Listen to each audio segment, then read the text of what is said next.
नमस्कार। कक्षा नवम के लिए भक्ति काल के कृष्ण भक्ति शाखा के महानतम कवि रसखान जी की कविता सवैये चल रही थी। आज इसमें दो छंद, सवैये का मैं तीसरा और चौथा, यहां पर पहले उनका आदर्श वाचन करूंगा। आपसे भी आग्रह होगा कि आप जब वीडियो ओपन करें, खोलें, तो ढंग से सुनें और सुनने के बाद उसका आदर्श वाचन करें, गायन करें, उसके बाद ही उसके गूढ़ तत्वों की तरफ जाएं। तो अभी प्रस्तुत है आदर्श वाचन सवैये का, रसखान कृत सवैये का तीसरा छंद और पुनश्च चौथा छंद। मोर पखा सिर ऊपर राखी हूँ, गुंज की माल गरे पहिरोंगी, ओढ़ी पीतांबर ले लकुटी, बन गोधन ग्वारिन संग फिरोंगी, भाव तो ही मेरो रस खानी, सो तेरे कहे सब स्वांग करोगी, या मुरली मुरलीधर की अधरा न धरी, अधरा न धरोगी। चौथा छंद। काननी दे अंगूरी रही बो, जब ही मुरली धुनी मंद बजे हैं, ओ मोहनी ताननी सोरस खानी, अटा चढ़ी गोधन गए हैं तो गए हैं, तेरी कहो सिगरे ब्रज लोगनी, काली को कितनो समझे हैं, माई रिवा मुख की मुस्कानी, सम्हारी न जय है न जय है न जय है। ये कविता का सस्वर गायन था, जैसा भी हो सकता है मुझसे मैंने गाने का प्रयास किया। आप और अच्छा गा सकते हैं, तो निश्चित रूप से इस कविता को पूरी तरह से कंठस्थ करके और गायन का अभ्यास करिएगा। अब तात्विक दृष्टि से तो मोर पखा सिर ऊपर राखी हूँ, गुंज की माल गरे पहिरोंगी, ओढ़ी पीतांबर ले लकुटी, बन गोधन ग्वारिन संग फिरोंगी, भाव तो वही मेरो रस खानी, सो तेरो कहे सब स्वांग करोगी। यहाँ पर एक सखी गोकुल की, ब्रज की एक ग्वाला अपनी सखी से कहती है कि री सखी, यदि श्री कृष्ण मुझे पसंद करें तो वो जैसा चाहते हैं, जो पसंद करते हैं, जो करते हैं, वो सारा का सारा कार्य मैं उसी रूप में करने को तैयार हूं। तो क्या कहती है कि मोर पखा सिर ऊपर राखी हूं, यानी जिस प्रकार से मोर पखा, पखा मतलब पंख, मोर का पंख भगवान श्री कृष्ण सिर के ऊपर रखते हैं, तो जिस प्रकार से मोर का पंख भगवान श्री कृष्ण तत्सम तद्भव, पखा, ये पखा का तत्सम पंख होगा, तो मोर पक्षी का पंख जिस प्रकार से भगवान श्री कृष्ण सिर ऊपर राखी हो रखते हैं, वैसे मैं क्या करूंगी, सहर्ष मैं भी मोर के पंख को अपने सिर पर धारण करने को तैयार हूं। मोर पखा सिर ऊपर राखी हो, गुंज की माल गरे पहिरोंगी। और जिस प्रकार से वो गुंज की माला, बनमाला, तुलसी माला अपने गले में सदैव धारण किए रहते हैं और ये उन्हें बहुत पसंद है सखी, अत्यंत पसंद है। मैं भी गुंज की माल गरे पहिरोंगी, मैं भी गुंज की माला, बनमाला, तुलसी माला अपने गले में सहर्ष धारण करने को तैयार हूं। ओढ़ी पीतांबर लैला कुटी, बन गोधन ग्वारिन संग फिरोंगी। तो देखिए पीतांबर सामासिक शब्द है। पीतांबर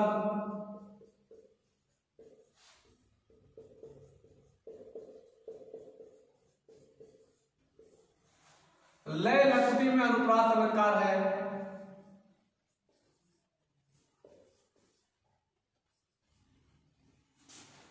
ओढ़ी पीतांबर लैला कुटी,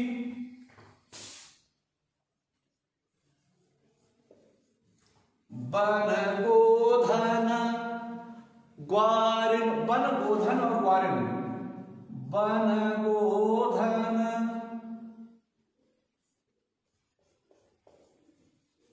ग्वारिन,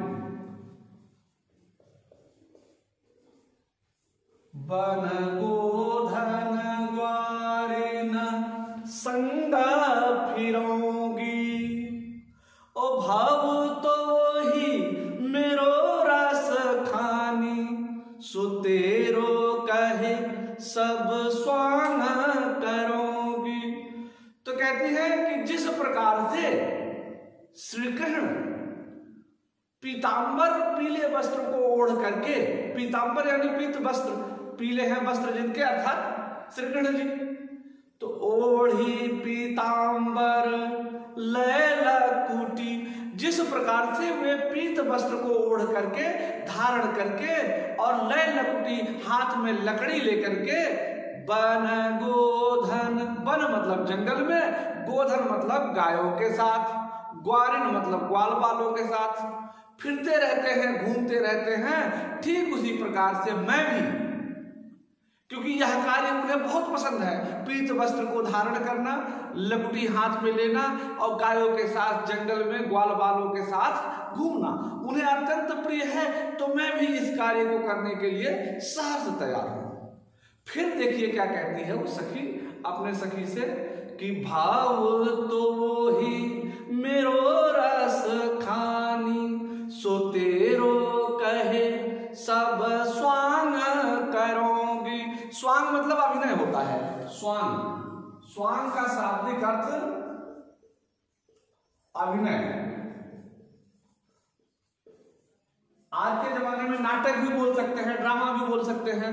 तो कहती है भाव तो ही मेरो रस खानी।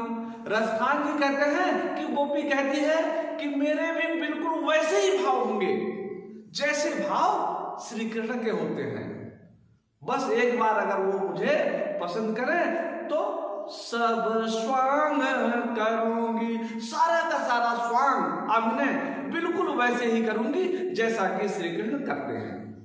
परंतु हाँ एक बात ध्यान दीजिए, सारा का सारा काम कर लूंगी, लेकिन या मुरली, इस मुरली को, किसकी मुरली? मुरलीधर की।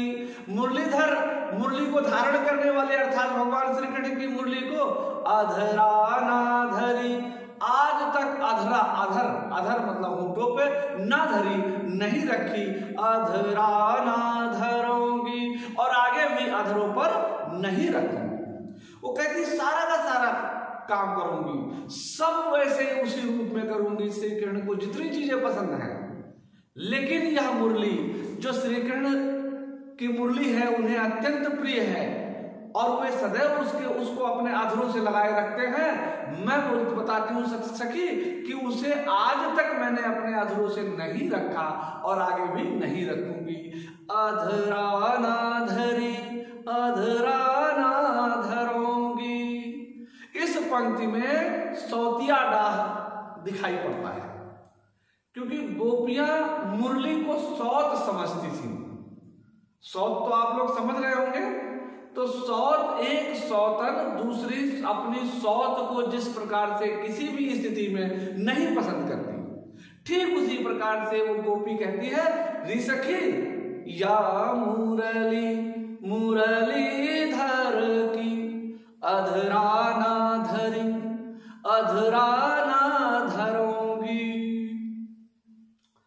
तो तात्विक आधार पर देखिए, मोर पखा सिर ऊपर राखी हूं, गुंज की माल गरे पहिरूंगी, ओढ़ी पीतांबर लैल कुटी, बन गोधन ग्वारिन संग फिरूंगी। ओ भाव तो वही मेरो रस खानी, सो तेरो कहे सब स्वांग करूंगी। पर हाँ, या मुरली मुरली धर की अधरा ना धरी अधरा ना धरूंगी। तो मुख्य भाव इस कविता का है,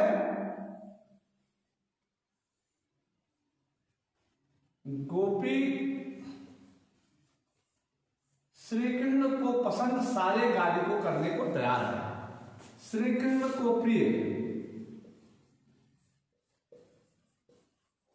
सारे कार्य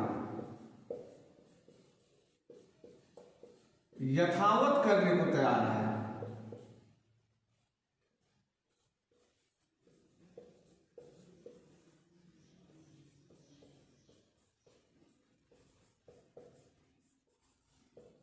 परंतु मुरली को, श्री कृष्ण की मुरली को हाथ से नहीं लगाएगी, होठों से। परंतु श्री कृष्ण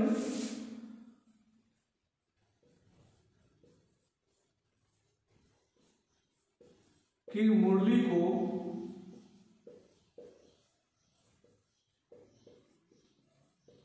अपने होठों पर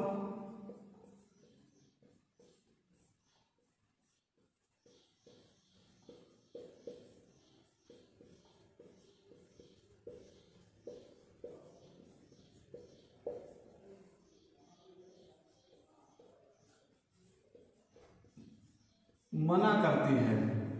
ये इसका मुख्य भाव है। छंद सवैया है, भाषा ब्रज है, रस श्रृंगार रस,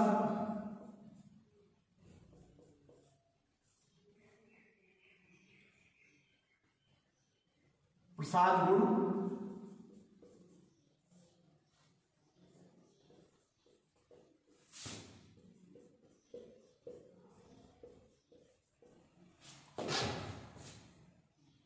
अलंकार की दृष्टि से देखें तो लय लकुटी, लय लकुटी में लौ लौ वर्ण की आवृत्ति 2 बार हुई है।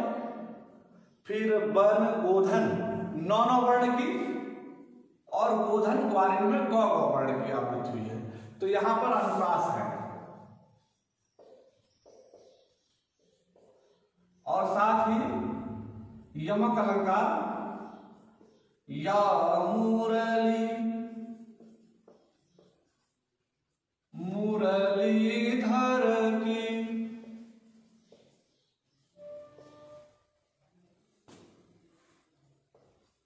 अधरान अधरान धरी अधरान धरूंगी।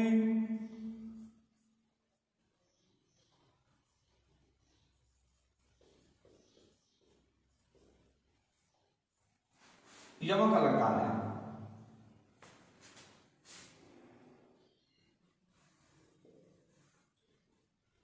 पूरे छंद में गेयता है, सुंदर तुकबंदी है,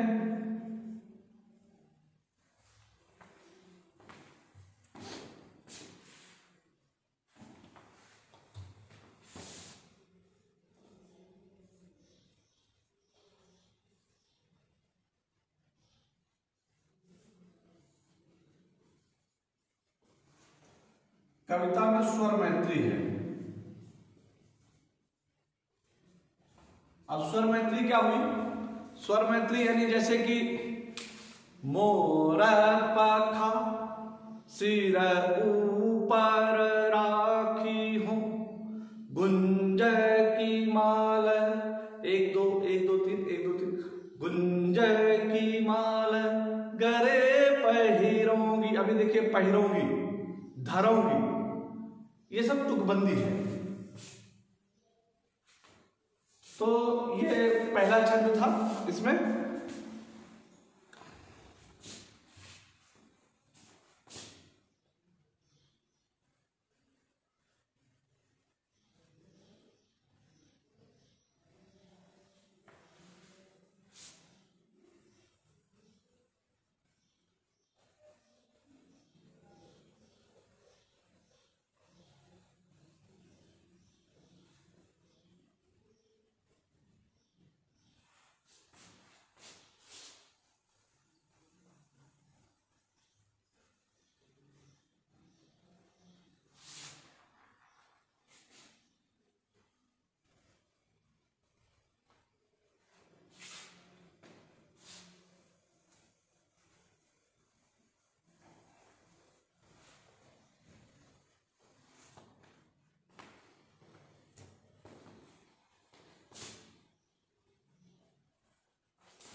दूसरा छंद है काननी दे अंगूरी रही बो, जब ही मुरली धुनी मंद बजे हैं।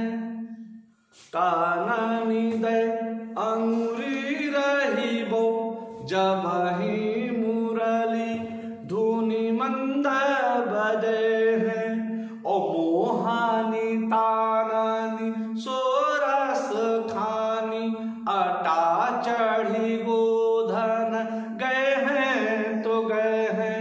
और तेरी कहो सिगरे ब्रज लोगनी, काली को कितनों समझे हैं।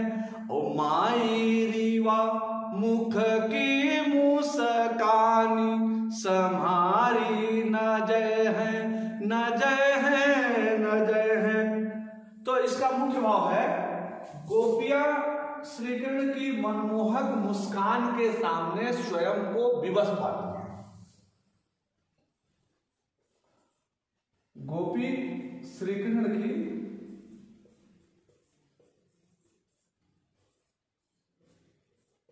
मनमोहक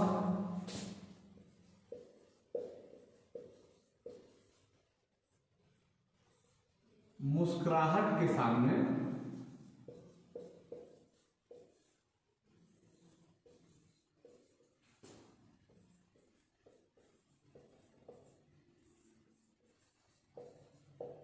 स्वयं को विवश पाती है।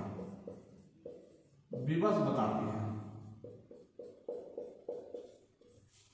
ये इसका मुख्य भाव हो गया। छंद जो है वो सवैया ही है।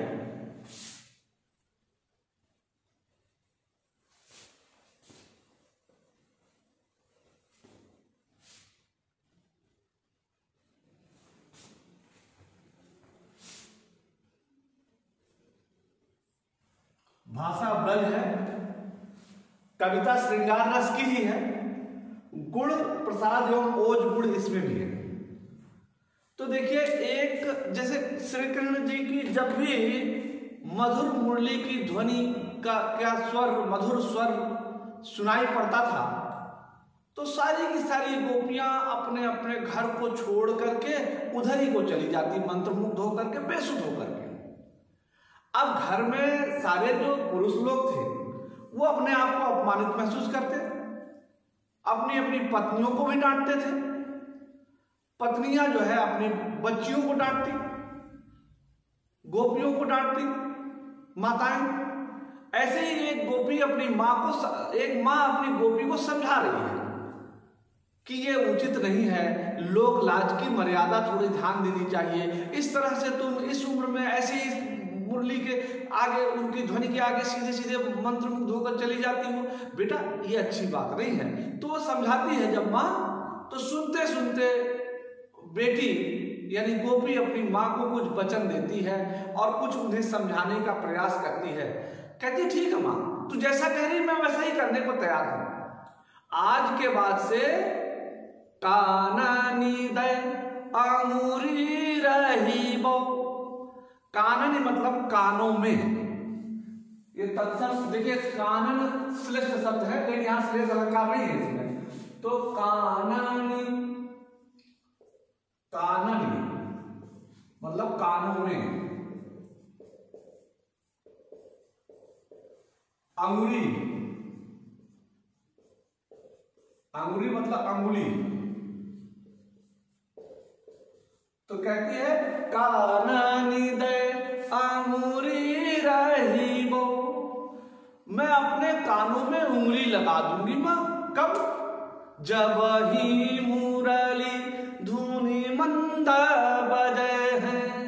जब श्री कृष्ण जी मंद और मधुर कर्णप्रिय सुरों में मुरली बजाएंगे तो मां मैं अपने कानों में उंगली लगा लूंगी। काननी दे अंगूरी रही बो, जब ही मुरली धुनी मंद बजे है। कहने का मतलब जब मैं अपने कानों में उंगली लगा लूंगी और उनकी मुरली की मधुर कर्णप्रिय ध्वनि मेरे कानों तक नहीं आएगी, और जब मैं सुनूंगी नहीं तो अपने आप को विवश नहीं पाऊंगी और उस मुरली के पीछे, मुरली की ध्वनि के पीछे नहीं जाऊंगी। ठीक है माँ, ये काम कर सकती हूं मैं। और हाँ माँ, आगे भी सुनो। मोहानी तानानी सोरस खानी, अटा चढ़ी गोधन गए हैं तो गए हैं। मोहानी तानानी यानी मोहनी तान। मोहनी मतलब मुग्ध करने वाली, मन को मोहने वाली, तान मतलब लय। तो मोहानी तानानी यानी मन को मुग्ध करने वाली तान यानी लय में। मोहानी तानानी सोरस खानी। अटा मतलब अटारी, अटा मतलब अटारी है।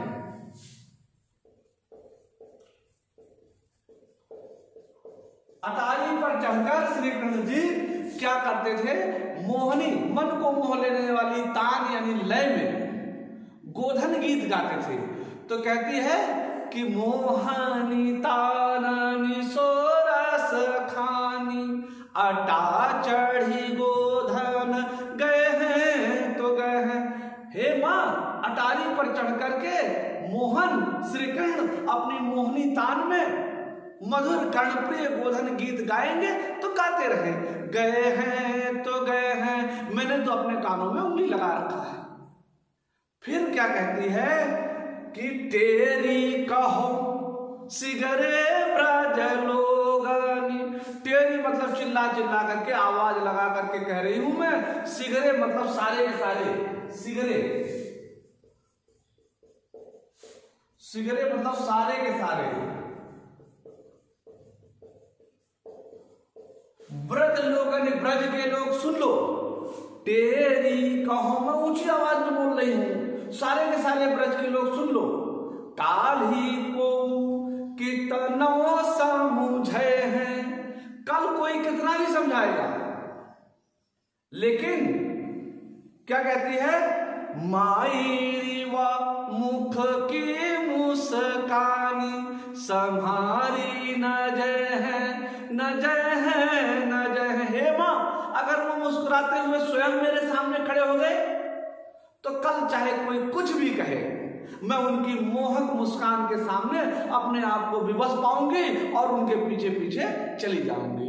माई रिवा मुख की मुस्कानी संहारी न जय है, मैं नहीं संभाल पाऊंगी, न जय है, न जय है, और ऐसे में मैं उनके पीछे चली जाऊंगी। फिर काल ही को कितनों समझे हैं, कल कोई कितना भी समझाए उससे मुझ पर कोई फर्क नहीं पड़ेगा। तो अलंकार की दृष्टि से देखिए, कानन दय अंगुरी रही हो, जब ही मुरली धुनि मंद बजे है, मोहनी तानन, मोहनी तानन में अनुप्रास है, मोहन तानन नौ वर्ण के अंतिम में है। मोहनी ताननी सोरस खानी, अटा चढ़ी गोधन गए हैं, तो गए हैं, गोधन गए हैं, गए हैं, इसमें भी अनुप्रास अलंकार है, गौ गौ वर्ण की आवृत्ति है। फिर उसके बाद तेरी कहो सिगरे ब्रज लोगानी, काल ही को कितनो, काल ही को कितनो, काल ही को कितनो, इसमें भी अनुप्रास अलंकार है। काल ही को कितनो समझे हैं, मायरी वा मुख की मुस्कानी सम्हारी न जय है, न जय है, न जय है, इसमें पुनरुक्त प्रकाश अलंकार है।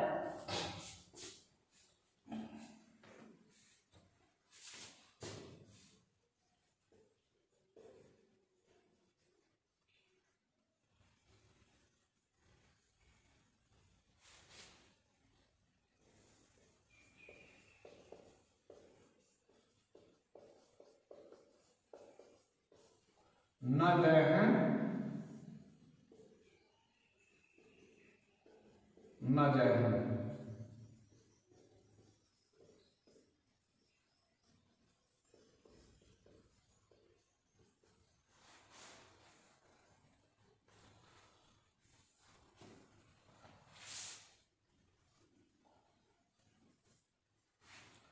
छंद में गेयता है पूरी कविता में, सुंदर तुकबंदी है, स्वर मैत्री है। तो इस प्रकार से ये दोनों छंदों का आदर्श वाचन, अनुकरण वाचन, अर्थ सहित व्याख्या हुई। प्रश्नोत्तर का कार्य कल। तब तक के लिए धन्यवाद।